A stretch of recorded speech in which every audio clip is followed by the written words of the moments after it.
राधा वल्लभ श्री हरि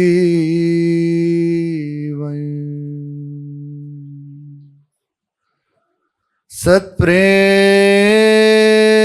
सिंधु मकरंद रसोगधारा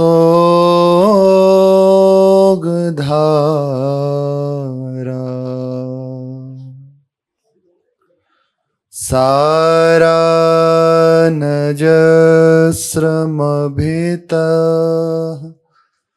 श्रवदाश्रितेषु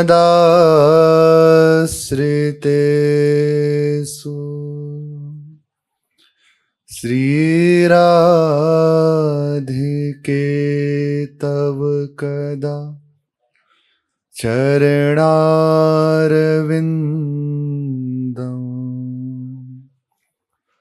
गोविन्द जीवनधनम् शिरसा वहामि गोविन्द जीवनधनम्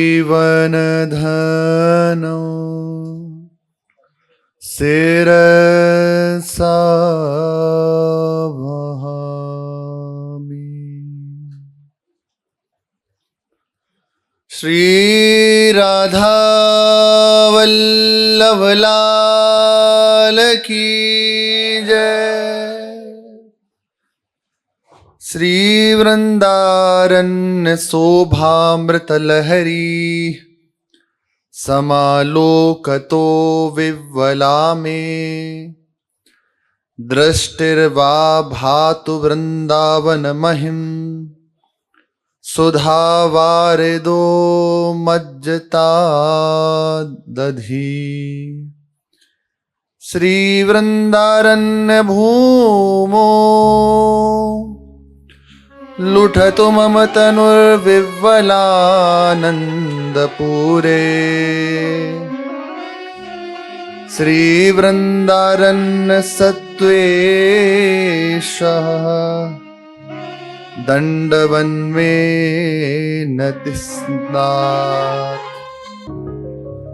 श्रीपाद कह रहे हैं मेरे हृदय की एक चाह है। श्री प्रबोधानंद जी महाराज कह रहे हैं श्री वृंदावन की शोभा जो अपार है, अमित है, अनंत है, उस शोभा समुद्र के उठने वाली जो अमृतमय तरंगे हैं उनको देखने के लिए मेरे नेत्र सदैव विह्वल बने रहे। यहां ये नहीं कह रहे वो मुझे दिख जाएं, मैं कह रहे मेरे नेत्र उसको देखने के लिए व्याकुल बने रहे, लालसा जागृत हो जाए, प्रिया प्रीतम मिले। ये प्रिया प्रीतम की बात है, लेकिन प्रिया प्रीतम से मिलने की व्याकुलता हृदय में जग जाए, यहां आशा कर रहे हैं। और ये आशा बड़ी महिमाशाली है। भगवत प्राप्ति होने से भी बढ़ के ये भगवत प्राप्ति की लालसा जिनके हृदय में जागृत हो गई है उनकी महिमा है। ये बहुत दुर्लभ है। दर्शन तो सहज है, पर प्रभु के लिए तड़पना, व्याकुल होना, उनके लिए जीना ये कठिन है।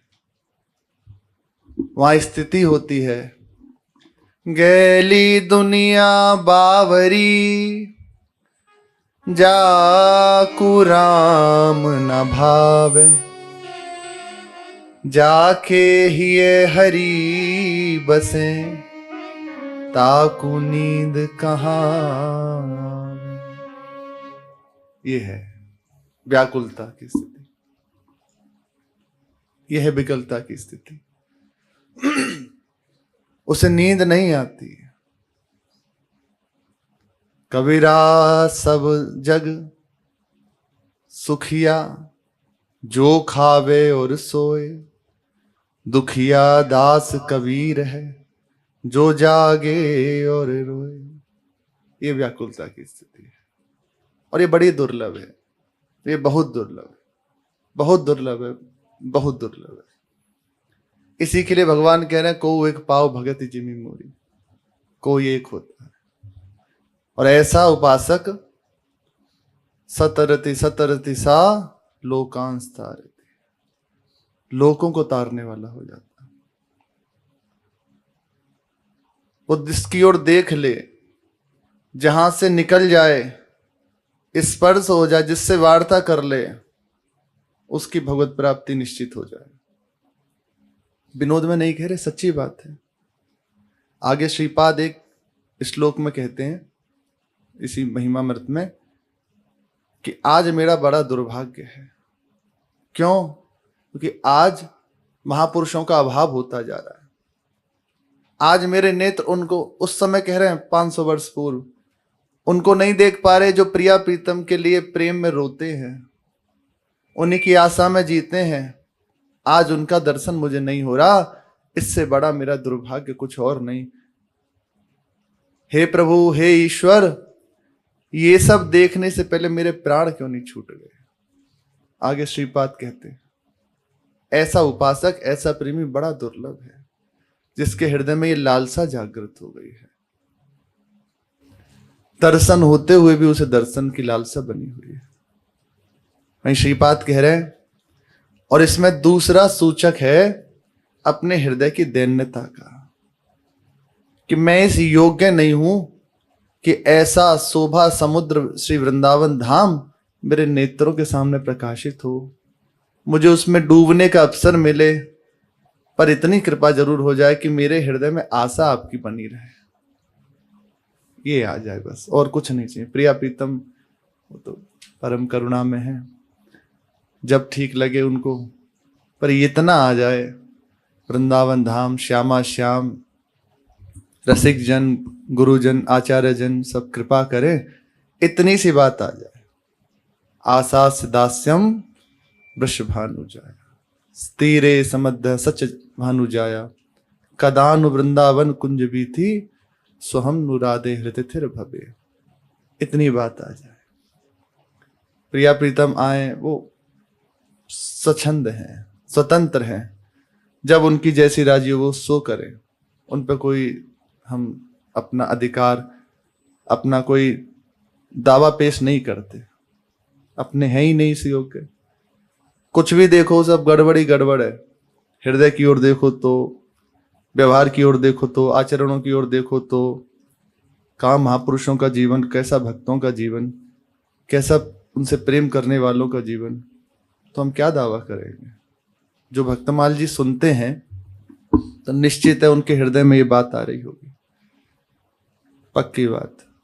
जो भक्तमाल जी पढ़ते हैं, सुनते हैं, वो ये देख पाएंगे, अपने हृदय में अनुभव कर पाएंगे। जैसे बहुत बड़ा पहाड़ हो, ऊंचा पर्वत हो, उसके नीचे जाके ऊंट खड़ा हो जाए तो उसको समझ में आती है कि मुझसे भी बड़ा कोई है।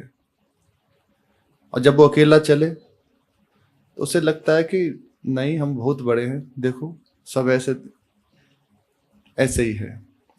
साधक को जब तक भगवत प्रेमी महात्माओं का संग नहीं मिलता, सत्संग नहीं मिलता, साधु समागम प्राप्त नहीं होता, गुरुजनों की कृपा को वो स्वीकार नहीं करता, तब तक उसे लगता है मैं तो बहुत अच्छा साधक हूं, मेरा बहुत अच्छा भजन चल रहा है, सब ये लो बस ऐसा ऐसा कर लेंगे, ऐसा ऐसा, बस उसकी दृष्टि रहती है, ऐसी अंदर वृत्ति रहती है। पर जब भगवान द्रवित होते हैं, उसे संतों का सानिध्य, सत्संग देते हैं, उस समय उसे समझ में आती है मैं कुछ नहीं। एक प्रसंग आता है, एक महात्मा थे, वन में एकांत स्थल पे तप करते थे। अब आप विचार कीजिए उनका तप का, उनके साधन का। प्राणायाम है और भी जो नित्य उनकी दिनचर्या, उसी से बस शिलाओं में निशान पड़ गए थे। आसन आदि लगा लगा के शिलाओं में निशान हो गए थे। ऐसे अत्यंत कठोर जीवन से रहते थे, बहुत कठोर तपस्या से। 1000 वर्ष व्यतीत हो गए बस इसी। शिलाओं में निशान पड़ गए, वो चिकनी हो गई शिलाएं, खुरखुरी होती है ना, उनकी रगड़ से सोचो उन्हें कितना कष्ट सहना पड़ा होगा। निशान पड़ गए वो सब। भगवान द्रवित हुए और द्रवित होके उनके सामने प्रकट हुए और प्रकट होके कहा कि मैं प्रसन्न हूं, मांगो क्या चाहते हो, क्या तुम्हें चाहिए, हम खूब प्रसन्न हैं। साधन का बल। यहां भगवान अपनी करुणा से प्रकट हुए, कृपा से प्रकट हुए हैं। उनकी ऐसी जो साधन की वृत्ति है, उनकी जो निष्ठा है, उसे देख के कृपा से रीझ गए। और कृपालु है, केवल कृपा से रीझते हैं। तो महात्मा जी से सब जब कहा कि हम प्रसन्न हैं, मांगो क्या चाहते हो, तो उन्होंने कहा प्रभु इतना समय हो गया मुझे तप करते हुए, तो बस उसके हिसाब से मुझे फल दे दीजिए। सबसे बड़ा फल तो भगवान ही खड़े, लेकिन सत्संग नहीं है ना, साधु समागम नहीं है ना, दे दीजिए हमें, फल दे दीजिए। उन्होंने कहा, तो भगवान तो चतुर शिरोमणि है। उन्होंने कहा अच्छा, हम वो बही भूले आए हैं जिसमें तुम्हारे तप का लेखा जोखा लिखा रखा है, वो जिसमें डिटेल्स है ना पूरी, तुमने कितना तप किया, तुमने कितना जप किया, कितना गलती करी, क्या किया, वो सब हमारे पास तुम्हारा बही खाता, हम भूल ही आए हैं वैकुंठ में। तो हम कल आएंगे और वो बही खाता लेके आएंगे, तब तुम्हें तप का फल देंगे। बोले हाँ। बोले बस प्रभु एक एक का हिसाब कर देना। वो तो व्यापारी जैसी बात चल रही थी। ठीक बिल्कुल, भगवान से बढ़ के कौन है लेकिन बुद्धिमान। अगले दिन क्या हुआ, प्रातः काल से ही जो ही सूर्य प्रकट हुआ, वो अपनी दिनचर्या से जो ही निवृत्त हुए, उसके तत्काल ही कुछ ही क्षणों में विकट मानो समय प्रकट हो गया। भयंकर जिसे कहते हैं ना, ताप वहां बढ़ गया। इतना ताप बढ़ गया कि लताएं सूख गईं, सरोवर सूख गए, जो संसाधन था वायु का प्रवाह बंद हो गया, एकदम ऊसर हो गया, मानो चारों ओर बड़ी विचित्र दशा हो गई। वायु नहीं चल रही, धूप का ताप बढ़ा हुआ, जब और जो भूमि थी उससे ताप प्रकट हो रहा है, सरोवर सूख गए, लताएं सूखने लगी, कुछ पक्षी थे उनके प्राण छूट गए, सब जल के लिए। तो देखा जा जाके सरोवर बैठे, वहां जल नहीं है, वो अपने प्राण छोड़ दिए। ये प्रकट हुआ उनके सामने और कुछ ही क्षणों में से प्रकट हुआ। जब ये दशा देखी तो बहुत अपने ऊपर संभालने की उन्होंने प्रयास किया अपने को, लेकिन भूख तो लगती है, प्यास तो लगती है, कितना रोकोगे। अब उस समय वो तो भगवान की लीला है, इतना उनके हृदय में प्यास की बड़ी वृत्ति, वो भागे जल सरोवर के समीप, वहां जल नहीं, जो अपने पास मटके आदि रखे थे उसमें नहीं। अब तो मानो प्राण छूट जाएंगे, ताप अलग, प्रचंड गर्मी, मानो प्राण व्याकुल हो गए। इतने में देखा कि एक जलघरिया उधर से निकल रहा है। तो बहुत, अब तो सामर्थ्य नहीं थी, प्राण ही छूटने वाले थे, जैसे तैसे करके उसको आवाज दी। एक बार दी, 2 बार दी, वो सुने ही नहीं, वो अपनी मस्ती में मस्त जा रहे थे। फिर उनको जैसे तैसे आवाज दी, बुलाया और समीप आए। उन्होंने कहा कहो महात्मा, हमें जल पिला दो। बोले ना ना, ऐसे नहीं पिलाएंगे, यहाँ चारों ओर सूखा पड़ गया है, अब ये तो पिलाएंगे नहीं, कोई संभावना ही नहीं है, हम क्या पिएंगे। बोले दे दो, तुम्हें जो कहोगे दे दूंगा। बोले सोच लो कि हाँ तुम जो कहोगे दे दूंगा। बस मुझे। बोले पहले दो उसके बाद, क्योंकि विश्वास नहीं है। पहले दो तुम्हारे पास है क्या? नहीं, तुम मुझे जल पिला दो तो जो तुम कहोगे मैं दे दूंगा। ठीक है, अगर पूरा घड़ा पिया तो पूरा तप, और जितना पी लोगे उतना तप दे देना मुझे। तय हो गया। ये है आश्रय से बिलग स्थिति। तप में कमी नहीं है, लेकिन हाँ तो व्यापार है, आपके पास जो कमाई की है तो आप जाओ, नहीं है तो फिर गोते खाओ। जब जल पीना शुरू किया, आधा घड़ा पी गए। बड़ा घड़ा था, आधा घड़ा, इतनी व्याकुलता हुई। बस और पीना है? नहीं नहीं, हो गया। लाओ दो। कितना हुआ? आधा घड़े का आधा तप हो गया। जीवन में तुमने जितना तप किया है उतना तप का आधा हमें दे दीजिए। संकल्प किया, मैं अपना आधा तप तुम्हें देता हूं। उसी समय भगवान प्रकट हो गए। वो भगवान ही थे, कोई और नहीं था। भगवान प्रकट हुए और कहा कि तुमने हमसे हिसाब मांगा था कि हमने जितना तप किया उसका पूरा मैं ब्याज के पूरा कर दो। तो उस तप का हम हिसाब लेने गए थे, तो आधा तपस्या तो तुम्हारी इसमें खत्म हो गई, आधे घड़े में। आधा और पी लो तो उसमें पूरी हो जाएगी। अब हृदय में हुआ, क्षमा करो प्रभु, क्षमा करो। तब कहा कि मैं अपनी कृपा से तुझे दर्शन देने आया हूं, तेरे तप के प्रभाव से नहीं। कितने जन हैं जो शंकर समाधि में ढूंढते हैं, जिनको श्रुतियां भी नेति नेति कह हार जाती हैं। वहां कृपा करके पधारे, केवल कृपा सीत सुबंधनम। और तुम अहंकार करते हो, हम तपस्वी हैं। क्या तप है तेरे पास बता? अब तो रोने लगे, बिलखने लगे, चरणों में पड़ गए। जा साधुओं का समागम कर, संतों का संग कर, हमारी भक्ति हृदय में बनी रहेगी। फिर प्रभु अंतर ध्यान हुए। तो जो साधन का भाव था उसको नष्ट भगवान ने किया। तो जब तक साधक को साधुओं का, संतों का संग नहीं मिलता, समागम नहीं होता, उसकी दुर्दशा बंद नहीं होती। उसे ये लगता है मैं बहुत अच्छा साधक हूं। ये तो सब क्या है, ये वृत्ति आती है बस। तो भक्तमाल के पाठ सो हरि भक्ति दृढ़ हुई। बिना भक्तमाल भक्ति रूप अति दूर है। और भक्ति का स्वरूप ही है दैन्य बना देना। यदि दैन्य नहीं है, किंचनता नहीं है, तो बस समझ लो अभी भक्ति रंग नहीं लाई। आपको कुछ और दिख रहा है तो स्पष्ट समझ लीजिए अभी आप चल रहे हो, अभी अहंकार का खेल हो रहा है, अभी रंग नहीं आ रहा। केवल प्रभु दिखाई देने। उसके हृदय में पता है क्या होता है? उसके हृदय में लगता है सबसे कृपा की याचना करूं, कोई मेरे ऊपर कृपा कर दे, मेरे प्रभु मुझे रीझ जाए, मेरे प्रभु मुझे मिल जाए, जिसलिए मेरा जीवन मुझे मिला है वो पूर्ण हो जाए, कोई कृपा कर दे। वो सबके चरण छूटता है। बड़े बड़े संत, भक्तमाली श्री नारायण दास जी महाराज, मामा जी, जानकी जी को अपना, जानकी जी से भाई बहन का संबंध था, तो जानकी जी को बहन मानते थे और खुद भाई अपने समझ, बड़े भाई। तो इसी के नाते से संतों ने उन्हें मामा जी कहना प्रारंभ कर दिया। अब आपको आश्चर्य लगेगा बात सुन के, जो बात कह रहे हैं।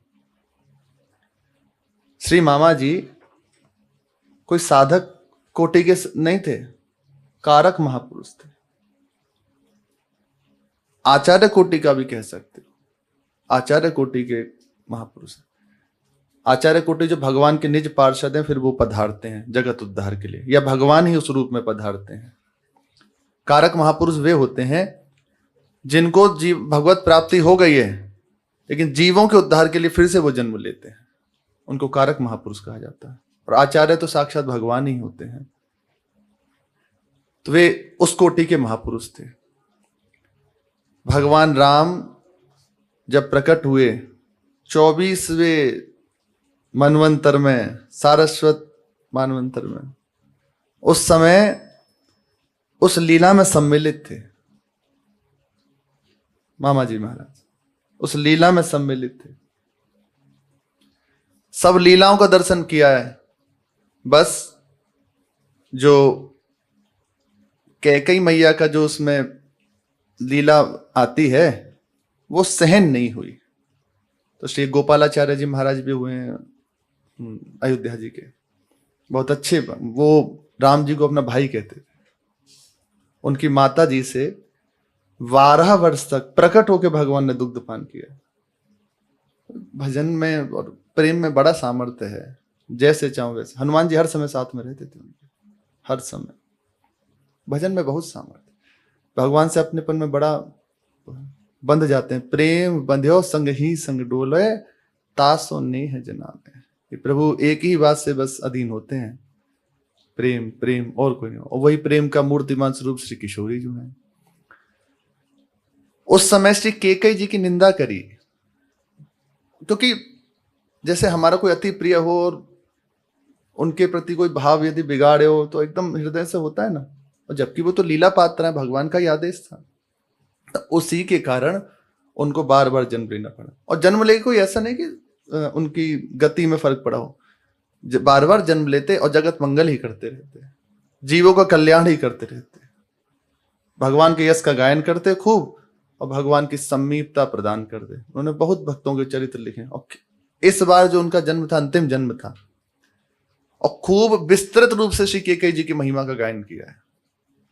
और अब हम निवृत्त हो गए उस सब। तो इसलिए लीला पात्रों में भी कोई भेद न समझे, प्रणाम करिए। एक एक चरित्र इसीलिए समझाते हैं कि हो कहां। दृष्टि परिवर्तित कर देता है भक्त का संग, जीवन परिवर्तित कर देता है भक्त का संग। हम आप जो आज यहां बैठे हैं, कैसे बैठे हैं? वो भक्त की कृपा से ही तो, भक्त के संग से ही तो, सत्संग से ही तो ये प्राप्त होता है। ये केवल सत्संग की महिमा। तो वे मामा जी जो कारक महापुरुष हैं,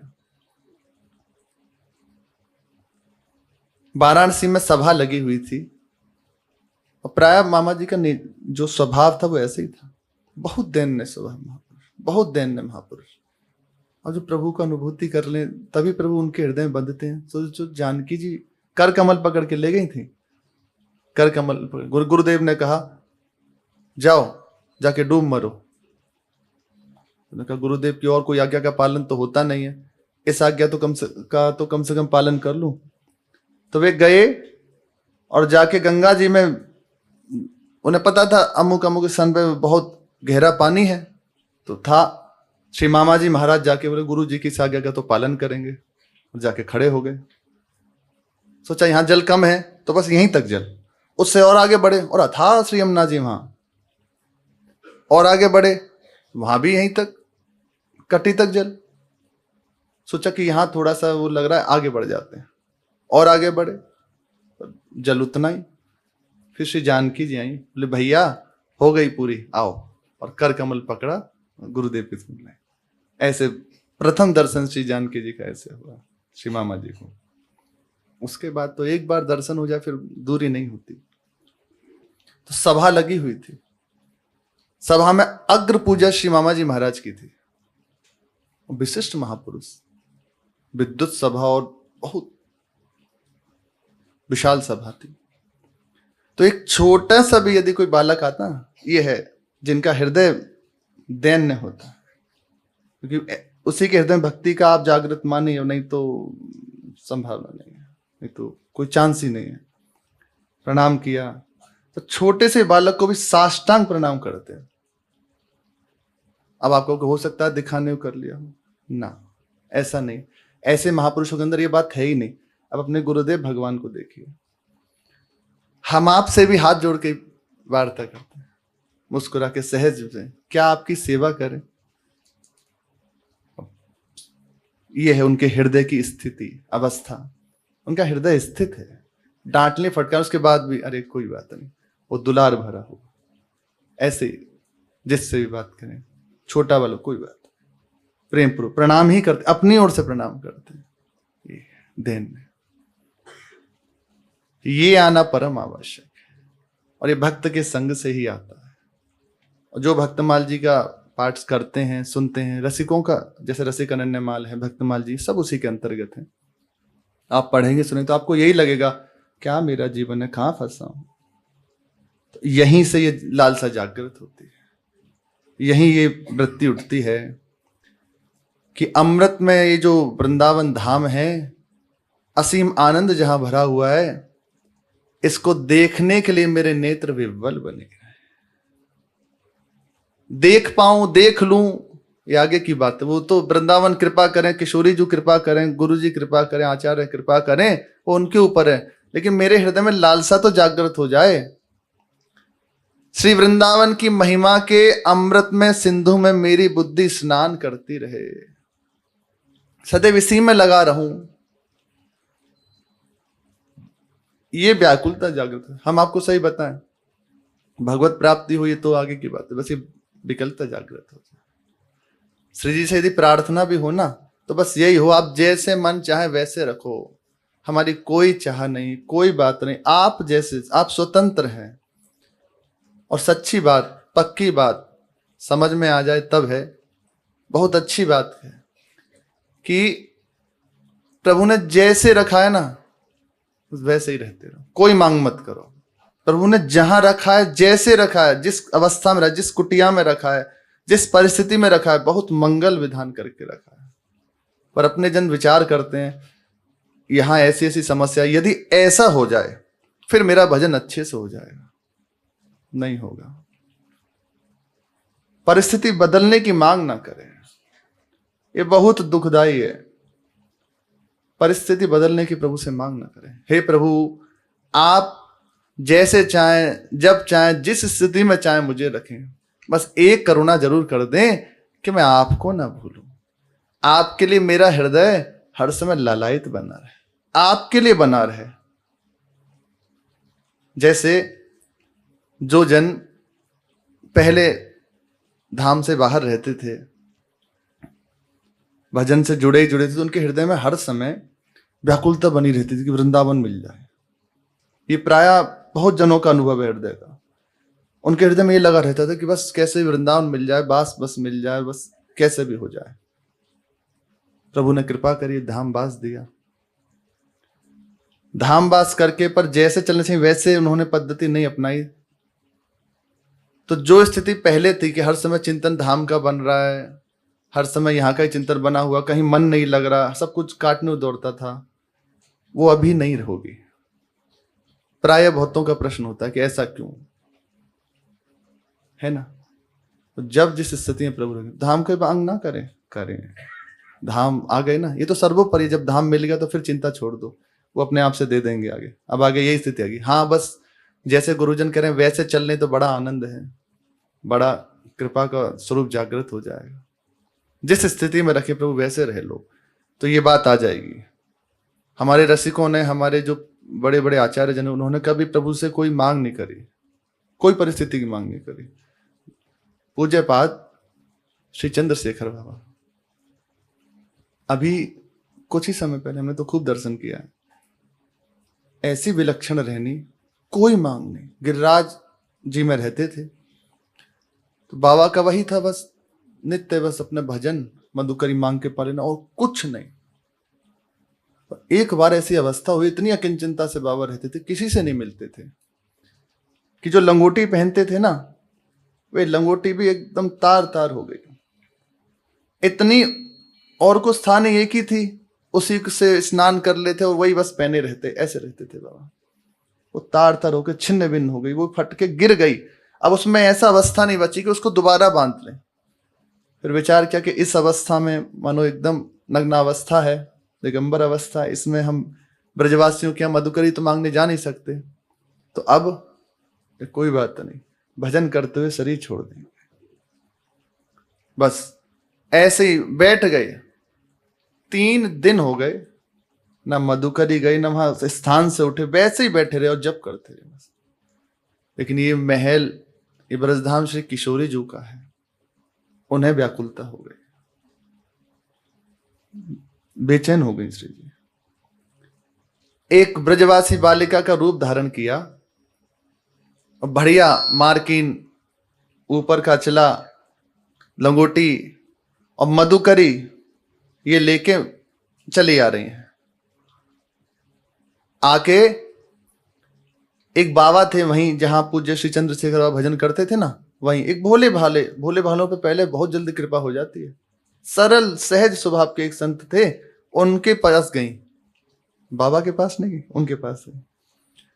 अरे बाबा, वो चंद्रशेखर बाबा अब आमे ना आए, रोज मधुकरी लेवे आमते, तुमने जे दे दई हो, मेरी मैया ने कही कि बाबा ना आया, लाली तू दिया, तुम दे दोगे?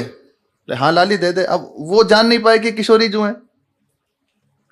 हाँ दे देंगे, तू दे दे। दे दिया बस। और जे तुम्हारे ताई भी है, जे मधुकरी तुम्हारे ले, और जे कपड़ा तुम्हारे ले। श्री जी ने कहा और चले गए। अब वे संत सहज भाव से ऐसे आए और आके बाबा से कहा, बाबा जे एक ब्रजवासी बालिका मिली, बाने जे दइए वस्त्र हैं और जो मधुकरी है, तुम गए ना हो 3 दिन थे। बाबा ने जो ही सुना कि 3 दिन से नहीं गया, कारण वस्त्र नहीं थे और अब शरीर छोड़ना, विचार कर लिया था है ही नहीं, ऐसे जा नहीं सकते, तो प्राणी छूटेंगे बिना अन्न के। तो बाबा विचार करने लगे, ये बात कैसे पता चली उस बालिका को हमारे पास वस्त्र नहीं है? मधुकरी नहीं लेने आए तो ठीक है, लेकिन वस्त्र नहीं है। अब बाबा का चिंतन हुआ और ऐसे स्पर्श किया उस जो मधुकरी थी और वस्त्र थे। जो ही स्पर्श किया बाबा के तो नेत्रों से अश्रु का प्रवाह शुरू हो गया, विकल होकर रोने लगे। अब जो संत थे उनका हृदय व्याकुल हुआ, तो बाबा क्या गलती है गई, तुम क्यों रो रहे हो? बोले वो कोई और लाली नाई, वो श्री किशोरी जी थी। अब जो इतना सुना तो वो रोने लगे कि कैसा मेरा दुर्भाग्य, श्री जी आई मेरे पास, वार्ता करी, पर मैं उनको देख नहीं पाया, उनसे बात नहीं कर पाया, ये तो मेरा दुर्भाग्य है। रोने लगे। तो उसी जब रुदन कर रहे थे तो उसी में देखा, थोड़ा सा वृत्ति एकदम एकाग्र हुई, तो श्री किशोरी जी ऐसे सामने, बहुत करुणामयी है सामने, बहुत कृपामयी है। अपनी ही गलती है जो अभी विलंब है, और कोई बात नहीं। यहां बस हर वाणी मौन है इस जगह, अपनी कमी है, वही संभालेंगी। बाबा से कहने लगी, बाबा आपने 3 दिन से भोजन नहीं किया, ये बात मुझको सहन नहीं भई, लो आप भोजन पाओ और नित्य मधुकरी जाया करो और जे वस्त्र पहन लो, और अब वृंदावन आ जाओ, गिरिराज जी में भजन है गई, जितो करनो पूरा है वृंदावन चलो। तो गिरिराज जी से यहां श्री जी लेके आई बाबा को। दिनचर्या क्या थी उनकी, जो नियम पद्धति हम बता रहे कि धाम में रहनी कैसी होती है, वैसे ही रहते, बस लंगोटी लगा लेते, वस्त्र ऐसे ऊपर एक धारण कर लेते, ऊपर तक मार्किंग, बस कभी कभी ऊपर का उड़ लिया, सुनरक जाते भागते हुए।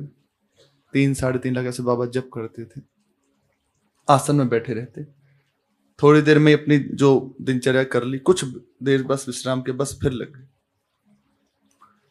रास्ते में ही मधुकरी ऐसे सूखी ही, कभी मानो कुछ ऐसा मिल गया तो ठीक है, नहीं तो ऐसे सूखी उसकी रोल बना लेते और पाते हुए आते आते यहां आचमन कर लेते नल पे, पहले तो थे अब तो हट गए, और आके फिर जो ही कुटिया पहुंचते तुरंत आसन में बैठ के जप करने लग जाते।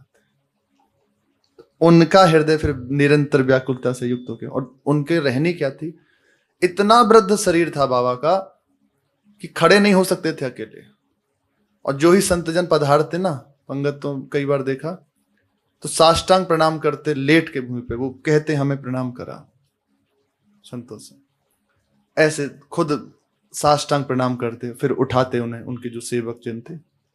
ये अवस्था थी और हर समय श्री जी में स्थित, ये रहनी चाहिए। इसलिए प्रभु मिले ना मिले, उसे मिलने की बात आ जाए। श्रीपाद कह रहे हैं, मेरे नेत्र बस सदैव विब्बल बने रहें, श्री वृंदावन की भूमि में मेरा शरीर आनंद मग्न होकर लौटता रहे। कौन सा आनंद? मुझे वृंदावन मिल गया, यहीं श्यामा श्याम खेल रहे हैं, यहीं वास कर रहे हैं प्रेमी जन, उनका संग मुझे मिल गया। या कितने रसिक हो गए हैं और होते रहेंगे, उन सब का ये वो भूमि है जहां अनेकों अनेकों प्रेमी जन विरह में अश्रु प्रवाह करते हैं, या प्रेम में अश्रु प्रभा करते हैं, उन्हीं के अश्रुओं से भीगी हुई ये भूमि है। अरे कब से प्रेमी जन चले आ रहे हैं, कोई अब से थोड़ी वृंदावन। अरे वृंदावन तो अनंत है, अनंत काल से वृंदावन है। गोपी जन इसी वृंदावन में ही तो हुई, यही तो है ब्रह्मकुंड, सब यही है, यही तो रहे गोपी जन। उनके बाद कितने प्रेमी जन हुए, श्री महाप्रभु चैतन्य देव हुए, श्री मीरा जी हुई, और कितने, करमती बाई। करमती बाई जी के प्रसंग में आता, जब रुदन करती थी ना, कुछ दिन पहले श्री भक्तिमाली जी महाराज चर्चा भी कर रहे थे, पूरी भूमि पंकिल हो जाती उनके रुदन से। उस भूमि में है हम। बस ये सोच सोच के आनंद बना, ये मेरे श्री जी का महल है। जब मैं यहां लौटूंगा, यहां रहूंगा, किसी दिन कृपा हो जाएगी तो श्यामा श्याम नेत्रों के सामने आ जाएंगे। आनंद मग्न होकर मेरा देह इस रज में लौटता रहे। आहा, वृंदावन में जहां तहां रहने वाले सत्पुरुषों, सत्पुरुष सात्विक जन। सात्विक जन कौन है?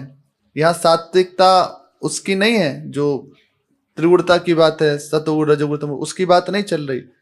या जो श्यामा श्याम से अनुराग करने वाले जन हैं, श्यामा श्याम के अनुरागी हैं, उनकी वार्ता कर रहे हैं। सत्पुरुषों के चरणों में मैं दंडवत प्रणाम करता रहूं, ऐसा मेरा सौभाग्य कब उदय होगा। ये वही वृंदावन धाम है जहां अलौकिक लीलाएं हो रही हैं। यहां नित्य लीलाएं हुई थी नहीं, हो रही हैं, आज भी हो रही हैं। चंदन की कुंज, चंदन का ये जो आज उत्सव है, ये हुआ था ऐसा नहीं, आज भी हो रहा है। प्रकट में देखना है तो देखो यहां विराजमान है श्री राधा वल्लभ जी, श्री बिहारी जी प्रकट में। और वही जब उनका नित्य स्वरूप चिदानंद में है, जिसे देखने के बाद कुछ देखना बाकी नहीं रहता, वे स्वरूप जिनके नेत्रों में दर्शित होता है।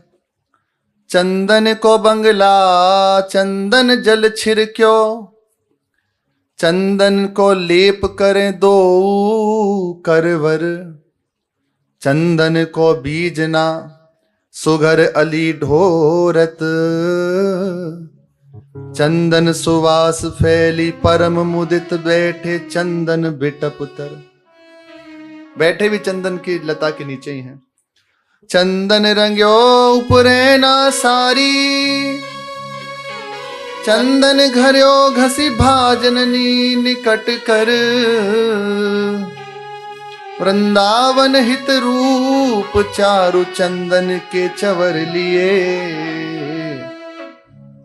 अली चंदन की बारी फुहारे छुटत धर। सब कुछ चंदन का है।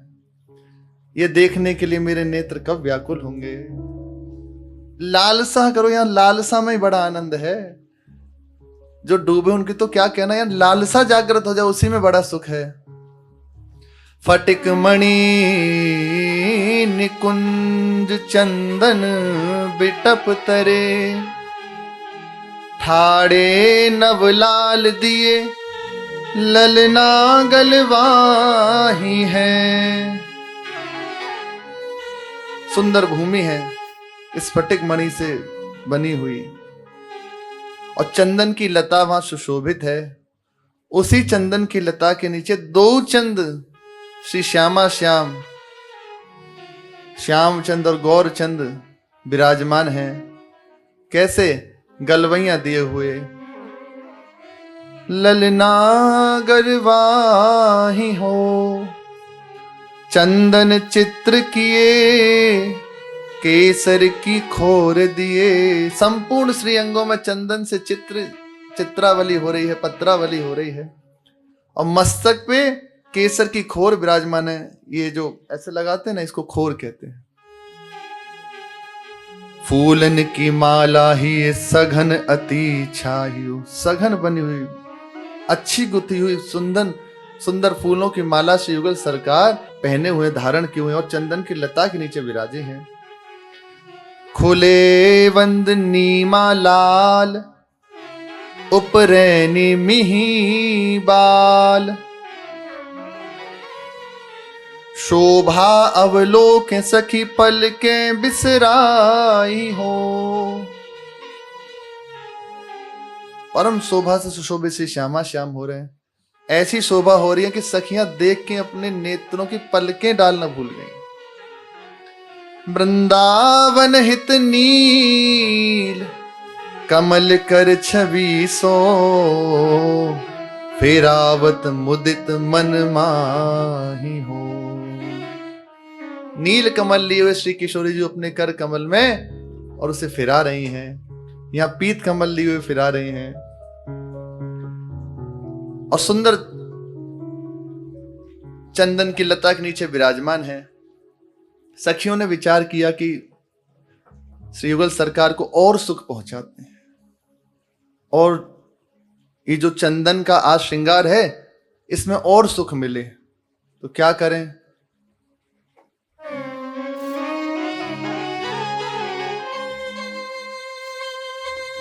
जहां लताया है चंदन की, जहां सुंदर चारों ओर सखियां विराजमान हैं, स्फटिक मणि की भूमि है, वहीं समीप में श्री यमुना जी प्रवाहित हो रही हैं।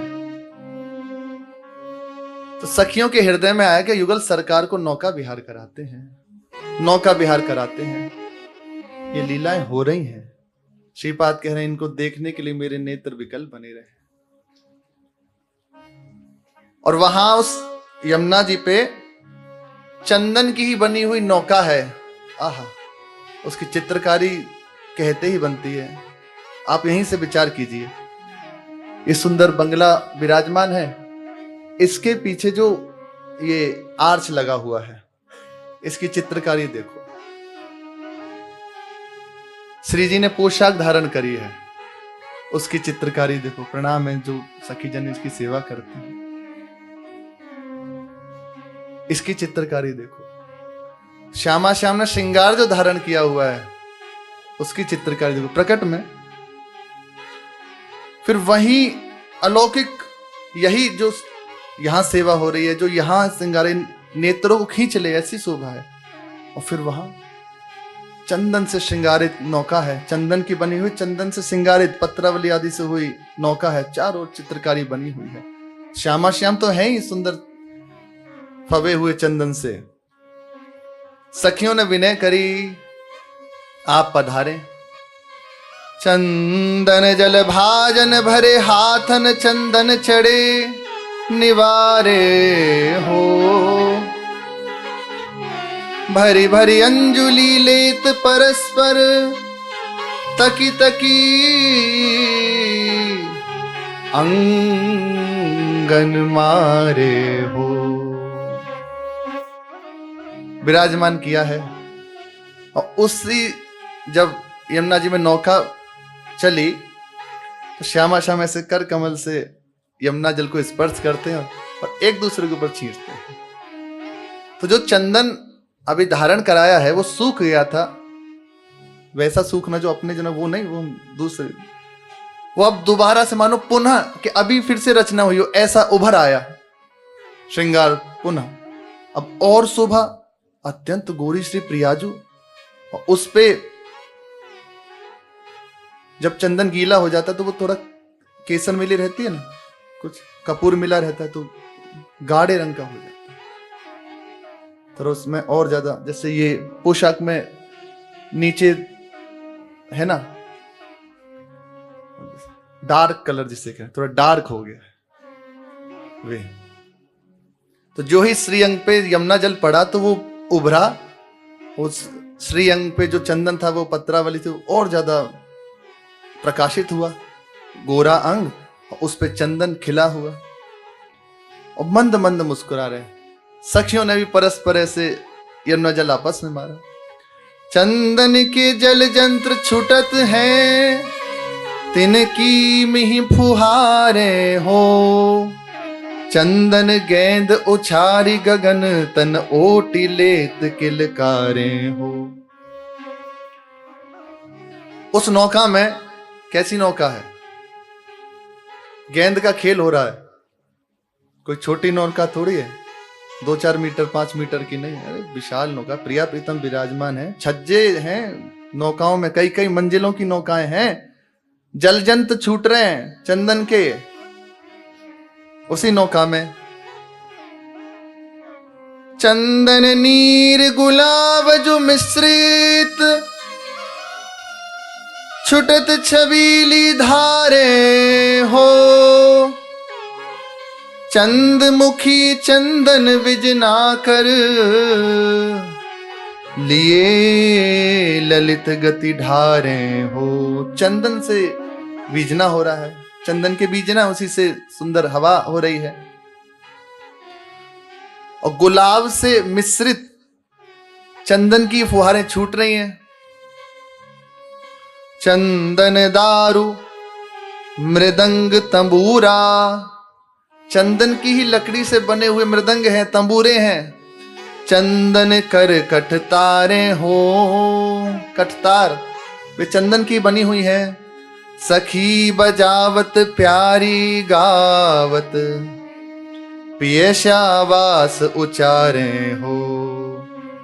ऐसा मानो चंदन का ही पूरा साम्राज्य वहां छाया हुआ है, प्रेम का ही साम्राज्य छाया हुआ है। प्रियाजू को अत्यंत उल्लास हुआ और अलाप लेना प्रारंभ किया। श्री जी अलाप ले, लालजू विस्मित हो जाए। जब लालजू गायन करें तो मानव मुनि व्रत धर्यो कपोती कोकिला कीर, यमुना जी का प्रवाह बंद हो जाए और सब ऐसे लालजू भर। जब किशोरी जो गायन करें तो उनकी धड़कन रुकने लगती, प्रेम से कहे ना हृदय विकल हो जाता है, विस्मित हो जाते हैं और मुख से शाबाश शाबाश, जय हो, वाह वाह ऐसा उच्चारण कर रहे हैं। जमुना तीर कदम्ब तरुपाती, छाह निवारो टारे हो। रुचिले पवन भयो है, परसत ग्रीसम ताप निवारे हो। चंदन को बंगला उसीर के पर्दा, सुभग सवारे हो। छिरकत नेह परायन सजनी, सुख अनंत विस्तारे हो। अनंत सुखों का विस्तार वहां हो रहा है। कमल दलन को रचिता आसन, गौर श्याम बैठा रे हो। दंपति के रुख सुख की मरमी, बहुरी अर्घ जागारे हो। सुंदर सिंहासन पर श्री श्यामा श्याम को विराजमान किया है और सुंदर वायु कर रहे हैं, चवर से, मोरछल से, बीजना से। और सखियां हाथ में चंदन के पात्र लिए हुए खड़ी हैं जिसमें चंदन ही घिसा हुआ है। बार बार लेपत अंगन छवि, बार बार श्री अंगों पे चंदन का लेप करें। ऐसा लेप नहीं होता कि ऐसे ऐसे, उनका लेपन अलग होता है। अरे वहां की होरी भी बड़ी विचित्र है। परे तही बूंद जहीं जहीं चाहिए, ऐसे प्रवीण खिलार खिलारी। जहां रंग भी होता है ना, तो जहां जहां बूंद पड़नी चाहिए वैसे होरी होती है। श्यामा श्याम है, नागरी है प्रियाजू और नागर शिरोमणि श्री लालजू हैं। विचार करो, होरी में तो कहीं भी नहीं, परे तही बूंद जहीं जहीं चाहे, जहां जहां बूंदें लगनी चाहिए वहीं वहीं पड़ रही हैं, और नहीं वहीं वहीं। तो चंदन का लेप सखी बार बार करती है श्री अंगों पे। कुछ भी, अरे अपने ठाकुर जी श्री जी विराजमान हो, उनको ऐसे ही आप कोई भी पुष्प अर्पित कर दो, ऐसे लगा दो, यहां लगा दो, ऐसे कुछ भी कर दो, तो देखो चित्त को लुभा लें। कोई श्रृंगार नहीं किया, यदि आपकी श्री जी से अपनापन है तो ऐसा चित्त आपको खिंचता रहेगा। ऐसा तो जो सेवा करते हैं उन्हें होता है। पोशाक है, अब कुछ पोशाक नहीं पहनाई, ऐसे ही वस्त्र लिपेट दिया बैठे हैं, उसी में शोभा उनकी निखर रही है। पाग बांध दी या कुछ लिया, कुछ ऐसे सुंदर कोई बिंदी लगा दी, देखो कैसे मानो शोभा को दबाया जा रहा हो। फिर यही जब अपने निज स्वरूप में प्रकाशित हो तो बार बार लेपत अंगन छवि, बार बार श्री अंगों पे चंदन का लेप करते हैं और बार बार निहारे हो, और बार बार निहारते हैं, लगाते हैं फिर दूर से देखते हैं। यही सुख है। दंपति ही के लाड़ चाय सखी, बारंबार विचारे हो। एक ही काम है बस सखियों का, प्रिया प्रीतम कैसे सुखी रहें, कैसे उन्हें दुलार करें, बस इतना ही लाड़ चाव में ही विचार करती रहते हैं। यही उनके चिंतन चलता रहता है, कैसे इन्हें सुख पहुंचाएं। अति सुगंध शीतल रस छाने, सिता पीस बहु डारे हो, रस भोगिन को पान करावत, रीज रहत रिझवारे हो। अत्यंत सुगंधित जल है जिसमें सिता इलायची मिलाई है और वे श्री श्यामा श्याम को अर्पित करते हैं। और भी सुगंधित सुगंधित भोग हैं, वे सब प्रिया प्रीतम को पवाती हैं। उसके बाद लालजू के मन में विचार आता है, मुरली बजत लाल मुख। लालजू महाराज ने सुंदर मुरली से आलाप लिया। आहा, सप्तक स्वर बंधान सो मोहन वेणु बजाए। श्याम सुंदर ने मुरली आलापी, सब वाह वाह किए। और फिर ललना मधुर बीन टंकारे हो। अब श्री जी ने देखा कि लालजू महाराज अति प्रेम में भरे हुए मुरली बजा रहे हैं, श्री जी ने वीणा का टंकार किया और जो ही वीणा का टंकार किया तो मुरली मौन हो गई। वृंदावन हित रूप जमी, सारंग सुख बड़ो अपारे हो। सारंग राग जमा, सारंग ही बजा रहे हैं, सारंग राग का गायन हो रहा है। प्रियाजू अपनी वीणा में सारंग राग बजा रही हैं और लालजू महाराज मुरली से मिले स्वर सारंग गावत नेह ललक सो, तानन बदी बदी लेत। अब होरा होरी शुरू हो गई एक दूसरे में, तानन बदी बदी लेत, ये अलापन सखियों ने। और वैसे ही श्री लालजू महाराज और उससे ऊंचा, और वैसे ही श्री किशोरी जो अलाप के साथ जब वीणा में गायन करते हैं तो सब के मुख से जय जय जय जय वाह वाह ऐसा उच्चारण होता है। लाल की तान प्रिया पर संसत, प्यारी जु की प्रीतम सुख जु अपूर्व देत। लालजू जब वंशी बजाते हैं और कुछ गाते हैं तो श्री जी प्रशंसा करते हैं, बहुत सुंदर प्यारी, बहुत सुंदर। और जब प्यारीजू गायन करती हैं तो सुख में डूब जाते हैं, फिर चेत आता है तो जय हो करने लगते हैं।